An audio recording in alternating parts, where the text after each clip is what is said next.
সরকারি খাতের স্বচ্ছতা এবং আর্থিক খাতের স্থিতিশীলতা বাড়াতে $50 কোটি সহায়তার ঘোষণা বিশ্বব্যাংকের। শনিবার এক সংবাদ বিজ্ঞপ্তিতে এই অর্থায়নের বিষয়ে জানায় সংস্থাটি। এতে বলা হয়, অনুমোদিত অর্থ দেশের টেকসই অর্থনৈতিক প্রবৃদ্ধির জন্য সরকারি ও আর্থিক খাত সংস্কারে সহায়তা করবে।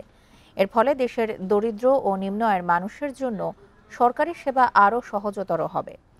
বিশ্বব্যাংকের কর্মকর্তা গেইল মার্টিন বলেন, সরকারি অর্থ ব্যবস্থাপনার উন্নয়ন দেশের টেকসই প্রবৃদ্ধির জন্য গুরুত্বপূর্ণ। এছাড়া স্বচ্ছ ও জবাবদিহিমূলক প্রতিষ্ঠান গঠনে এই অর্থায়ন ভূমিকা রাখবে বলেও মনে করেন তিনি।